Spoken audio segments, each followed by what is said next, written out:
윤석열로 한번 가볼게요. 일단 가볍게 풀고 가시자고요. 어려운 이야기 뒤에 다 있어요. 윤석열 토론만 하면 자질 논란. 이거는 좀 이제 뭐 특별한 이야기도 아닌데 윤석열 이 자체가 갖는 이게 윤석열의 가장 리스크가 아닐까 싶은 생각이 드는데 지지율이 떨어지는 이유도 그런 거고. 진짜 이건 완전 코미디 아니었어요? 재밌었어요, 아주. 잠깐만 그대로 재현해 볼래요? 내가 홍준표 할게 윤석열 해봐요. 되게 미안하다. 근데 그 영상 봤으면 할 수 있어. 작게 501로 하시죠. 근데 제가 이런 거 잘 못하는데. 제가 할게요. 제가 윤석열. 작게 501로 하시죠. 들어봤습니다. 작게 501호가 발동되면 대통령으로서 제일 먼저 무엇을 해야 됩니까? 그 미국 대통령하고 통화하겠습니다. 그게 먼저 아니었어. 아, 그런가? 여기 쓰여 있잖아요. 대본에. 대본 보고 다시 뭐냐면 뜸들이는 장면이 있어. 어떻게 할지 모르는 그 오묘한 표정을 연기하라는 거예요. 저는 다시 할게요. 네. 작게 501로 하시죠. 아, 네. 작게 501호가 발동되면 대통령으로서 제일 먼저 무엇을 해야 됩니까? 이게 대본에 없는데요. 지문이 없죠. 글쎄요. 지문이 없어요. 제가 만들게요. 글쎄요. 한 번 더 설명 좀 해주세요. 그 표정이 진짜 오묘했어요. 아마 나중에 대선을 관통하는 가장 명장면이었을 거예요. 황당한 것뿐만 아니라 무식해서 미안해라는 표정이 딱 이렇게 들어있는. 답을 못하니까 토론에서 할 수 있는 그러니까 지금은 딱 그런 분위기라고 그래요. 윤석열은 공부하고 있죠. 또 토론 있잖아요. 다른 주제가 나와. 그러면 공부해놓은 것을 넘어서서 윤석열한테 어떤 퀴즈를 낼 것인가. 이게 지금 그 놀이에 해당되는 상태가 됐다는 거죠. 오징어 게임. 글쎄요. 한번 좀 설명해 주시죠. 토론을 이딴 식으로 하면 됩니까? 안다고 답을 말든가. 차라리 모른다고 해. 네. 네, 잘못했습니다. 이야, 근데 아니, 그 표정은 근데 정말 저는 사실 되게 흥미롭게 봤어요. 왜냐하면 진짜 솔직히 말씀드리면 저 같은 사람은 토론을 해야 되니까 작게 501호를 알기는 해요. 그런데 대부분의 여성들은 사실 작게 501호 모르실 거예요. 이게 삼계탕 이름인 줄 알죠? 잘 모를 수 있어요.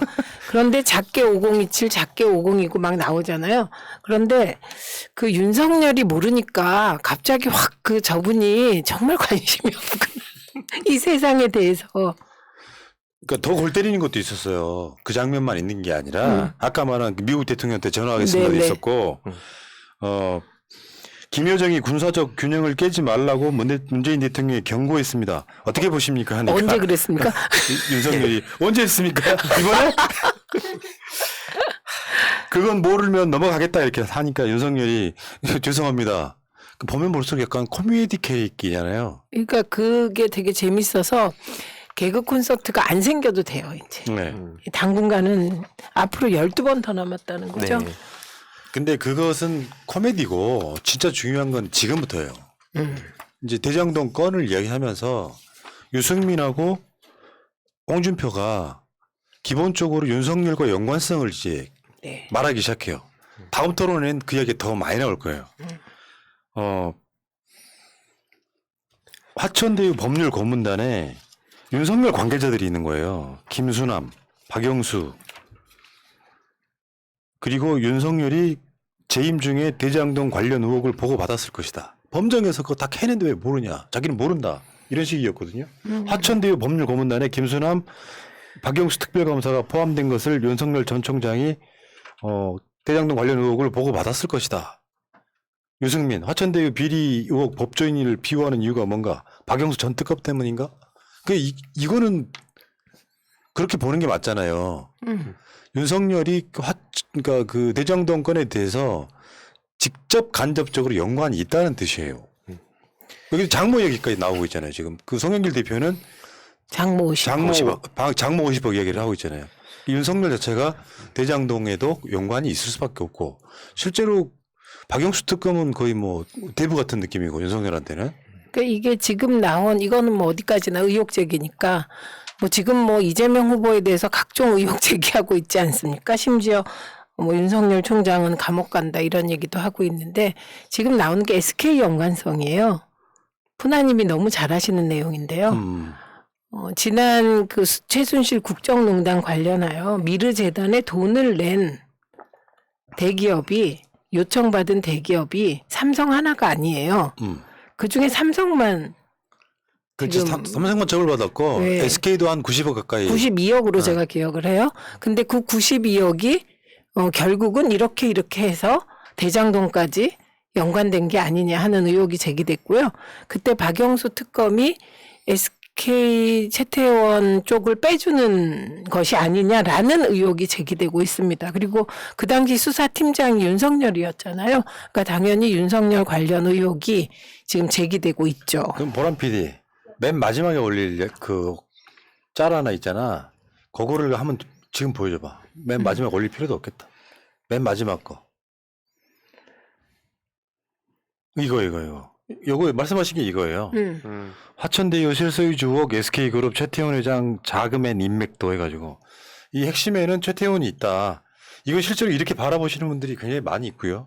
현실적으로 박영수 특검 뭐 이렇게 해서 특검이 SK 최태원 미르재단의 91억 뇌물을 무혐의 처분해버림으로써 이 사건의 얼개가 대부분 다 좀 설명이 된다고나 할까요? 왜 그리고 그때 김수남 총장도 검찰총장이었잖아요. 그 당시에. 네. 그래서 그 예를 들면 뭐 그 강찬호라든가 권순일을 이재명 지사하고 연결하는 거 억지로 보이잖아요. 네. 그런데 여기에 최기원이 어느 날 나타나서 내가 400억 그쪽 키넨 파트너스인가 뭘 네. 통해서 내가 화천대유에 투자했어. 내가 그 사람이야. 은 XX가 아니야. 이렇게 하는 순간부터 최태원 회장이 등장했고 최태원 회장과 92억과 사면과 이런 게 여기도 또 사면이네. 사면과 이런 게 이렇게 다 연결이 되면 그건 좀 말이 되는. 그러니까 여기서 느낌입니다. 윤석열이 뭐 김건희 등을 통해서 직접 뭐를 받았을 것 같지는 않아요. 아직까지는. 근데 최은순이라든지 일단 박영수는 윤석열하고 아주 특수한 관계인데 그 박영수를 이재명하고 연결시킬 고리는 없잖아요. 그렇죠. 네. 그러니까 대표적인 것 같아요. 이 사건을 마무리 짓는 거는 이재명이 그러면 곽상도가 50억을 꿀꺽하게끔 설계를 했다는 거냐. 이 말이면 저는 이거 모든 게 다 끝난다고 생각해요. 그 말. 어. 정말 너무 웃겨요. 그 연결시키는 네. 거. 윤석열이 오늘 한 말이 있죠. 제가 대통령이 되면 화천대유 주인은 감옥 간다. 누가 봐도 이재명이다. 이 사람 이거는 굉장히 실수를 한 건데 저는 민주당 대변인단이 조용한 게 이해가 안 갔어요. 이거는 첫째, 이분은 대통령이 되면 직접 수사 지휘하겠다. 이거를 만천하에 공표한 거고요. 두 번째는 정적 죽이기 하겠다. 박정희처럼. 그쵸. 네, 지금 이 얘기를 정치보복. 공개적으로 정적 죽이기, 정치보복 하겠다는 걸 선언했는데 거꾸로 이재명 후보가 제가 대통령 되면 고발사주, 검찰의 국기문란으로 윤석열 감옥 보내겠다. 이러면 어떻게 되겠습니까? 예. 저도 그래서 그 최민희 의원님 올리신 글 보고 완전 공감하고 민주당에서 이런 목소리가 나와야 되는 거 아닌가라는 좀 아쉬움이 저도 예. 느껴졌습니다. 근데 지금 대선 아젠다는 좀 달리 있는 것 같아요.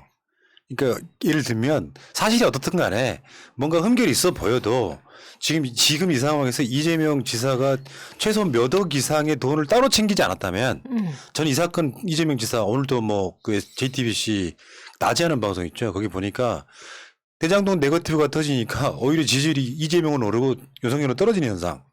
근데 지금은 현재로는 요즘 같은 이재명 지사의 지지율은 이렇게 가능할 것 같아요. MBN하고 갤럽이 여론조사 했던 거 보면은 여야 대선 주자 가운데 누가 가장 경제를 활성화시킬 수 있냐 이렇게 물었더니 이재명 1등 26.4 이거 1등이고요. 두 번째 사회 갈등을 줄이고 국민 통합을 잘할 수 있는 후보가 누구냐고 물었더니 이거 이재명 1등. 야. 윤석열이 2등인 게 나 더 이상하다. 사회 갈등을 줄이고 국민 통합을 잘할 수 있는. 다음에 내년 대통령 선거에서 유권자들은 무엇을 가장 중요하게 생각하냐 이 물음에 30.1이 공약과 정책이고요. 그다음이 전문성과 능력 28.7이고 도덕성과 청렴성 23.8이고 소속 정당과 성향 이렇게 나타나거든요. 이게 8%였죠. 소속정당. 공약과 정책, 전문성과 능력 이 부분만 딱 봐도 지금은 사실 솔직히 말씀드리면 의혹을 파자하니 완벽하게 깨끗해 보이는 사람은 없어요. 정치적 국민들이 봤을 때. 근데 이재명이 능력 있는 사람 깨끗해 뽑겠다는- 보여요. 네? 이재명. 아니 그러니까 일반 국민 입장에서 봤을 때 계속 뭔가를 묻혀놨으니 깨끗해 보일 리는 없잖아요. 근데 그건 중요하지 않고 능력 중요해 이렇게 보고 있다는 거죠. 근데 제가 한 달쯤 전에 이재명 흔들기가 막 시작됐어요. 우리가 지금 대장동만 얘기하는데 아니에요. 그 이전부터 이낙연 캠프가 이재명을 계속 흔들었고 이낙연 캠프가 흔들면 그것을 딴 데서 다 받았습니다. 지금 우리가 까먹어서 그래. 무료 변론까지. 지금 다 까먹었어요. 대장동 때문에. 그때 제가 페북을 하나 올렸어요. 1997년에 보니까 모든 언론이 DJ 하고 욕하더라. 2002년에 보니까 전부 다 노무현 욕만 하더라, 언론이. 2017년에 보니까 심지어 문모닝이 나오더라. 그리고 2022년 선거를 앞두고 지금은 전부 다 이재명이더라. 이게 뭐겠냐. 이런 페북을 올린 적이 있거든요. 그러니까 세상은 메이저 중심으로 돌아가는 거예요. 1등 후보. 가장 될 것 같은 후보를 중심으로 욕이건 칭찬이건 뭐건. 그래서 공중에 이재명이라는 이름만 지금 떠다녀요. 전 이재명 지사님의 탁월한 부분이 뭐 여러 가지가 있지만 최근에 집사부 일체를 보면서 어떤 생각이 들었냐면 이게 자기 본인의 이야기를 자연스럽게 해가면서 그게 성과까지 같이 가니까 아, 이 사람 진짜 해낸다는 이미지가 실제로 펨코나 이런 데서도 야, 이재명 되게 싫어했는데 이거 보니까 걱정된다 이런 얘기가 굉장히 많이 늘어나고 걱정된다. 예, 그리고 특히 그 개발이 국민 한수제 이번에 이거 잘 됐다 이거 본격적으로 가자 방어할 논리 이제 없지 않냐 이 부분에서 와 진짜 무서운 사람이다 이 예. 생각 많이 들었어요. 자 어쨌건 지금 뭐 윤석열 쪽으로 튀고 있는 오히려 이제 꼭 윤석열이라는 표현보다는 국민의힘의 게이트인 건 확실하지 않습니까? 근데 그런 상황에서 이재명이 몸통이다 막 이렇게 외쳐봐야 사람들 머릿속에 이미 50억이 꽂혀 있는 상태예요. 그렇죠. 그래서 어. 이거 이제 뭐 끝났어요. 끝났고 이게 우리가 이제 정치를 하다 보면 프레임을 만들고 자꾸 의혹을 던지잖아요. 그래도 약간의 미천은 있어야지.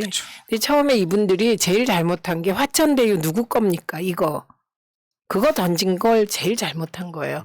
근데 이거하고 비슷하게 서른 의원이 이명박이 BBK로 감옥 갔다. 이재명은 안 된다. 이 얘기하는 순간 이낙연 캠프도 그냥 예. 그때 같이 문제가 되는 거고요. 오늘 민주당 논평 보니까 곽상도가 받은 돈이 뇌물이다라고 아예 규정을 해버리더라고요 이제는. 그러니까 확실하게 가고 있는 겁니다 지금 결 딱 잡아가지고. 그래서 곽천대유가 된 거예요. 네. 자 알겠습니다. 일단 이 얘기는 여기까지.